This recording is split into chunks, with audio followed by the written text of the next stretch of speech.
Hello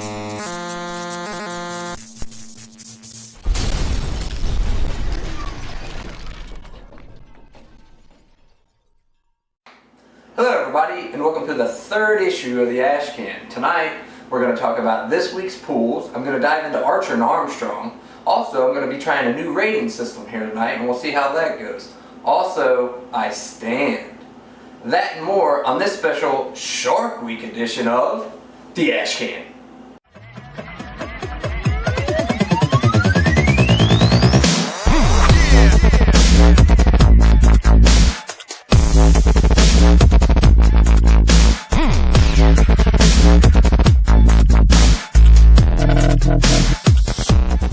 Alright, let's get right to it. We got a lot of books to cover this week. I read a lot of stuff and I'd like to get through as many as possible.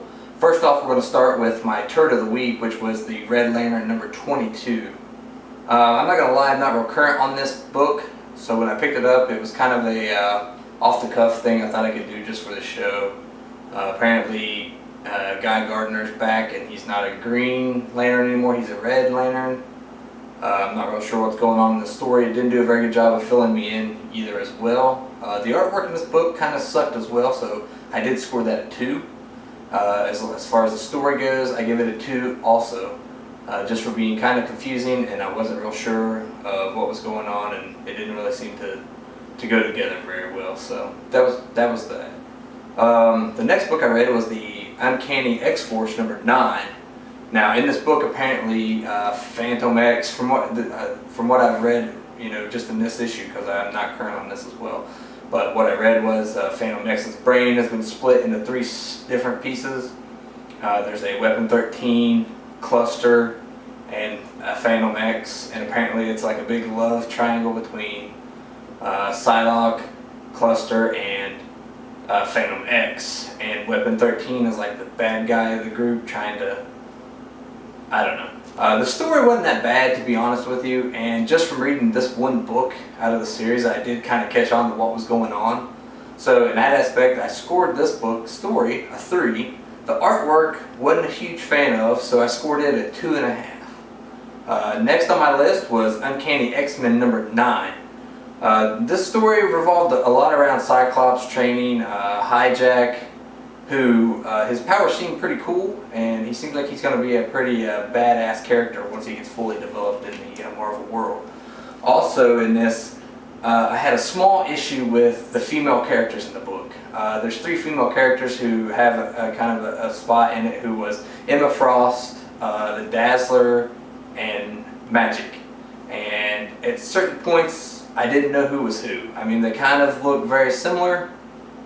Blonde hair, Dazzler's now got a white outfit, Emma Frost is now in leather that's white. So at points I was confused as to who was who, but overall, it was okay. For the fact that the females all looking the same, I scored this book a 2.5 in artwork. As far as the story goes, good story, it followed through. Like I said, Hijack's character's coming along nicely. They also had a couple other newer characters in there who I wasn't real sure of until I read this book. So I give the story a 3. The next on my list was X-Men 3. In this book there was a lot of school battle going on. It seemed that Bling and Kitty Pryde were in the school fighting the Danger Room, which had some sort of virus uploaded to them. And they was just kind of going nuts in the school, and they were battling that, trying to get out, while another story was also going on simultaneously. I will say this, the story in this was very easy to pick up on, and the artwork was pretty good. So I did give the artwork in this a 3.5 and the story a 3. Also this week I happened to read the Teenage Mutant Ninja Turtles number 24. It starts off, they're looking for Leonardo, he's missing. They come to find out once they track down Shredder, who by the way has a granddaughter, which I knew nothing about. I'm so not current on any of these comic books, man. I usually stick to just the books I read, and I figure for the show I might as well branch out and do the ones that have the most pulls of the week, because that's what people are reading, so I might as well read them as well. But in this book, apparently Shredder has a granddaughter who is training to fight alongside him. The Turtles do find Leonardo eventually, but he's been brainwashed by Shredder. The look he has black and like red outfit on, and he looks pretty cool.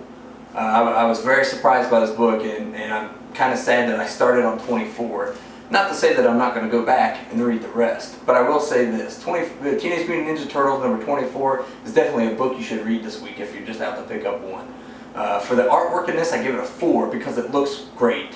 And as far as the story goes, I give it a 3.5, which is very solid. It was easy to follow along with and easy to pick up. I should probably mention that the scoring goes 1 to 5. And last but not least on my books that I pulled this week is Venom number 38. I will say I was pleasantly surprised by this book this week. Venom's kind of been falling off for me lately, but this book really brought it back for me. We see that Venom is fighting Jack-o'-lantern in a pretty intense battle, and the neighbor gets swept up in it, who is a female student from Venom's class, who has kind of figured out something's going on with him.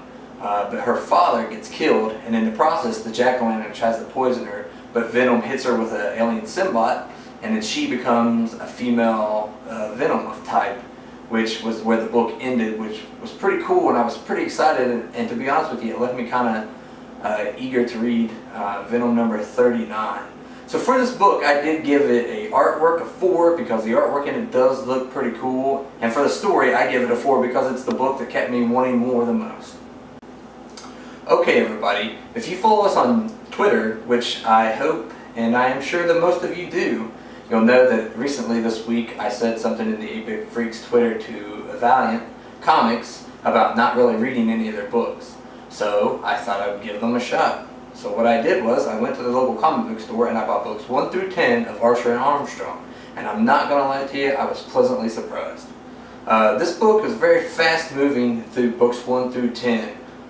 Very interesting storyline. It kind of follows the story of an immortal who is Armstrong and his pal Archer, who he meets up with, who his mother and father are the leaders of like a cult 1% group that wants to control the world through the powers of like a human immortal weapon. So this book really was a very, very good book. The artwork in it I did find to be very interesting and probably one of the better that I've seen here recently. So on my scoring book, which is a score of 1 to 5, I give the artwork in this a solid 4, and the story I also give a solid 4. So if you have time and you have the money, make sure you go out and buy books 1 through 10. I believe book 11 is out now. I haven't had a chance to read it yet, but books 1 through 10 are very solid. Pick it up. I promise you will not be disappointed. Good read. Well, not to be left out from Shark Week, a new segment I'm going to add to this is I'm going to go back and read an old book, and then I'm going to review it and give you my rating on it as well as the new stuff I'm also reading. Because there's plenty of books out there that I'm sure no one's talking about nowadays. So the book that I went back to read this week was Sharkman from Image Comics. The book came out in 2008. I believe there was only 3 issues released, and that's with good reason. Issues 1 and 2 are the only 2 I could find, so I did buy them and I did read them. And the character in this book kind of reminds me of a Batman, a lot worse Batman. And for anyone who knows me and knows how I feel about Batman, that's saying something. But he's even happy. I mean, he has a cave, he has like a belt, like gadgets.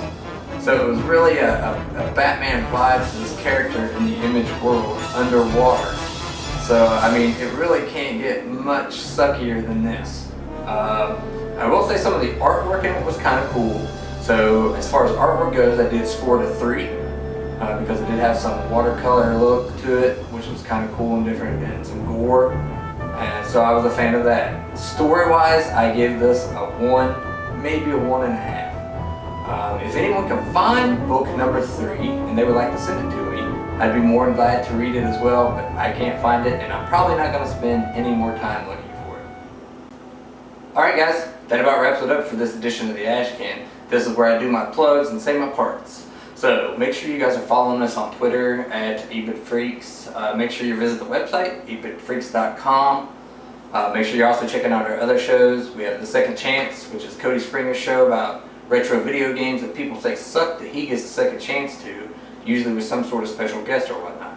Also, we have the greatest of all time, which is a top 10 list of the greatest things of all time according to myself and Cody Springer, and it could be anything in the world. It doesn't matter. It's just a list of top 10 things that we like the most. So make sure you guys are checking that out. Also, I'd like to give a shout out to some new friends I've met on Twitter this week. The Nerd Church. Those guys are pretty hysterical. They have a podcast that they do. Make sure you guys check them out and give them some shout outs on Twitter or on their website. So that about does it for me. I'm Steve Osborne, and I'll see you the next time on the Ashcan.